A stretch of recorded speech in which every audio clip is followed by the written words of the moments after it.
नमस्कार दोस्तों, स्वागत है आपका आज के मुख्य समाचार में, जिसमें सबसे पहले और बड़ी खबर में जिक्र होगा कर्नाटक का, जहां पर चुनाव की तारीख नजदीक आ रही है और ऐसे में कांग्रेस पार्टी ने बीजेपी पर लगा दिया है बड़ा आरोप। और कांग्रेस नेता सुरजेवाला ने कहा कि मल्लिकार्जुन खड़गे और उनके परिवार को मारने की योजना बना रही है बीजेपी। साथ ही साथ दूसरी खबर में आपको बताएंगे कि कांग्रेस का बजरंग दल पर प्रतिबंध को अखिलेश यादव का समर्थन, बोले समाज में नफरत फैलाने वालों पर बैन लगे। तीसरी खबर में जिक्र होगा कि केरल स्टोरी फिल्म को लेकर भाजपा पर बरसे संजय राउत, बोले ये उनके चुनाव प्रचार का है एक जरिया। चौथी खबर में आपको बताएंगे कि क्या प्रियंका गांधी तेलंगाना से लड़ेंगी लोकसभा चुनाव। इसी के साथ पांचवी खबर में जिक्र होगा कि पीएम मोदी जी, जिस दिन मेरे खिलाफ सबूत मिलेगा फांसी पर चढ़ा दीजिएगा। केजरीवाल बोले रोज रोज की नौटंकी बंद करो। दोस्तों, हर एक खबर की गहराई में आपको ले जाएंगे, लेकिन उससे पहले अगर आपको भी ऐसा लगता है कि 2024 में बदल रही है देश की सरकार, तो वीडियो को लाइक करके कमेंट में लिखिए जय हिंद। रुक करते हैं सबसे पहले और बड़ी खबर की तरफ। मल्लिकार्जुन खड़गे और उनके पूरे परिवार को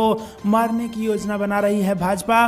कांग्रेस नेता रणदीप सुरजेवाला ने लगाया है बड़ा आरोप। जी हां दोस्तों, कांग्रेस अध्यक्ष मल्लिकार्जुन खड़गे के बेटे प्रियंक खड़गे के प्रधानमंत्री नरेंद्र मोदी पर की गई विवादित टिप्पणी पर मचे बवाल के बीच कांग्रेस नेता रणदीप सुरजेवाला ने बीजेपी पर बड़ा आरोप लगाया है। सुरजेवाला ने शनिवार को कहा कि भाजपा अब मल्लिकार्जुन खड़गे और उनके पूरे परिवार को मारने की योजना बना रही है। कांग्रेस ने शनिवार को आरोप लगाया कि बीजेपी कांग्रेस अध्यक्ष मल्लिकार्जुन खड़गे और उनके परिवार की हत्या की साजिश रच रही है। दोस्तों, रुक करते हैं अगली ब्रेकिंग न्यूज की तरफ। कांग्रेस का बजरंग दल पर प्रतिबंध को अखिलेश का समर्थन, बोले समाज में नफरत फैलाने वालों पर बैन लगे। जी हां दोस्तों, कर्नाटक में बजरंग दल पर प्रतिबंध लगाने की कांग्रेस के चुनावी घोषणा को समाजवादी पार्टी के अध्यक्ष और उत्तर प्रदेश के पूर्व मुख्यमंत्री अखिलेश यादव का भी साथ मिला है। उन्होंने शुक्रवार को कहा है कि देश और समाज में नफरत फैलाने वाले संगठनों पर प्रतिबंध लगना चाहिए और एक समय था जब सरदार वल्लभ भाई पटेल ने राष्ट्रीय स्वयंसेवक संघ पर भी प्रतिबंध लगाया था। अखिलेश यादव ने कहा कि भाजपा राज्य में महंगाई, बेरोजगारी चरम पर है, विकास रुक गया है। उन्होंने कहा कि देश और समाज में नफरत फैलाने वाले संगठनों पर प्रतिबंध लगाना चाहिए। एक समय था जब सरदार वल्लभ भाई पटेल ने आरएसएस पर भी प्रतिबंध लगाया था। दोस्तों, आपको बता दें कि कर्नाटक में 10 मई को होने वाली विधानसभा चुनाव के लिए कांग्रेस ने अपने घोषणा पत्र में कहा कि वो जाति और धर्म के आधार पर नफरत फैलाने वाले व्यक्तियों और समूहों के खिलाफ कड़ी कार्रवाई करने के लिए प्रतिबद्ध है। पार्टी ने बजरंग दल और पॉपुलर फ्रंट ऑफ इंडिया का नाम लेते हुए कहा कि उसके सत्ता में आने पर ऐसे संगठनों पर कानून के अनुसार निर्णायक कार्रवाई सहित प्रतिबंध लगाने की कार्रवाई की जाएगी। रुक करते हैं अगली ब्रेकिंग न्यूज की तरफ। द केरल स्टोरी फिल्म को लेकर भाजपा पर बरसे संजय राउत, बोले ये उनके चुनाव प्रचार का है एक जरिया। जी हां दोस्तों, आपको बता दें कि द फिल्म केरल स्टोरी इस वक्त पूरे देश में सुर्खियों में है। द केरल स्टोरी फिल्म पर उद्धव ठाकरे गुट के नेता संजय राउत भाजपा पर निशाना उन्होंने साधा और संजय राउत ने यह आरोप लगाया कि ये उनके यानी कि भाजपा प्रचार का एक जरिया होता है। जब चुनाव आते हैं तो इस प्रकार की फिल्में बनाओ और हिंदू मुसलमान एक अहम मुद्दा होता है और इसके बिना ये चुनाव में नहीं जा सकते। फिल्म द केरल स्टोरी को लेकर पीएम नरेंद्र मोदी ने भी कहा है कि कहते हैं द केरल स्टोरी सिर्फ एक राज्य में हुई आतंकियों की छद्म नीतियों की साजिशों पर आधारित है। देश का इतना खूबसूरत राज्य जहां के लोग अपने परिश्रमी और प्रतिभाशाली होते हैं और उस केरल में चल रही आतंकी साजिश का खुलासा केरल स्टोरी फिल्म में किया गया। तो दोस्तों, प्रधानमंत्री को केरल स्टोरी फिल्म के बारे में पता है। प्रधानमंत्री को यह भी पता है कि कांग्रेस का कौन सा नेता क्या बयान दे रहा है। प्रधानमंत्री को यह भी पता है कि कांग्रेस पार्टी के मैनिफेस्टो में बजरंग दल को बैन करने की बात की गई है और प्रधानमंत्री को सारी ये राजनीतिक चीजें पता है। लेकिन प्रधानमंत्री को ये नहीं पता कि दिल्ली के जंतर मंतर पर देश की पहलवान बेटियां बैठी हैं और ऐसा लग रहा है जैसे उन तक कोई ये खबर पहुंचा ही नहीं रहा है या फिर खबर जानते हुए भी वो संरक्षण प्रदान कर रहे हैं ब्रिजभूषण को। दोस्तों, आपको क्या कुछ लगता है कमेंट में जरूर बताइए। वीडियो लाइक करना मत भूलिएगा। रुक करते हैं अगली ब्रेकिंग न्यूज की तरफ। क्या प्रियंका गांधी तेलंगाना से लड़ेंगी लोकसभा का चुनाव? किस सीट से बन सकती हैं उम्मीदवार? ये आपको बता दें दोस्तों कि लोकसभा चुनाव 2024 के लिए कांग्रेस बड़े गेम प्लान की तैयारी कर रही है। कहा जा रहा है कि आगामी लोकसभा चुनाव में कांग्रेस ने पार्टी का राष्ट्रीय महासचिव प्रियंका गांधी को चुना और राजनीति में उतारने जा रही है और इसके लिए वो अपनी दादी इंदिरा गांधी के नक्शे कदम पर चलते हुए तेलंगाना से चुनाव लड़ सकती हैं। दोस्तों, आपको बता दें कि अगर पार्टी प्रियंका गांधी का नाम फाइनल करती है तो तेलंगाना से अपनी चुनावी रणनीति की शुरुआत वो करेंगी और तेलंगाना कांग्रेस परिवार के लिए नया राज्य नहीं है। 1980 के लोकसभा चुनाव में इंदिरा गांधी ने मेदक सीट से जीत हासिल की थी और सत्ता में वापसी की थी। 1980 का चुनाव इंदिरा गांधी के लिए बहुत ही मुश्किल चुनाव था। दोस्तों रुक करते हैं अगली ब्रेकिंग न्यूज की तरफ।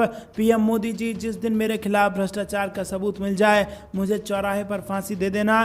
केजरीवाल बोले रोज रोज की नौटंकी बंद करो। जी हाँ दोस्तों, आपको बता दें आम आदमी पार्टी के राष्ट्रीय संयोजक और दिल्ली के मुख्यमंत्री अरविंद केजरीवाल ने शुक्रवार को पीएम मोदी पर जमकर निशाना साधा।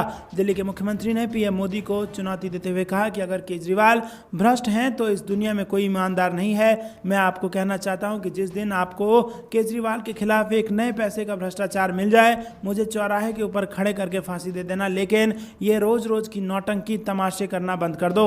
वहीं दोस्तों पंजाब की लुधियाना में 80 आम आदमी क्लिनिक समर्पित करने के बाद कार्यक्रम में अपने संबोधन में केजरीवाल ने कहा कि केंद्र सरकार ने उनके पीछे जांच एजेंसियां लगा रखी हैं ताकि ये साबित किया जा सके कि वो चोर है। केजरीवाल ने कहा कि केंद्र सरकार ने सीबीआई, ईडी, आयकर विभाग और पुलिस मेरे पीछे लगा रखी है क्योंकि उनका केवल एक ही लक्ष्य है कि किसी तरह से केजरीवाल को चोर साबित करना और ये दिखाया जाए कि वो भ्रष्टाचार में लिप्त है। दोस्तों दिल्ली सीएम ने आगे कहा कि आम आदमी पार्टी के काम को रोकना चाहते हैं, इसीलिए इन्होंने दुनिया को मोहल्ला क्लिनिक मॉडल देने और लोगों की मुफ्त बिजली करने वाले सत्येंद्र जैन को जेल में डाल दिया है। दोस्तों रुक करते हैं अगली ब्रेकिंग न्यूज की तरफ।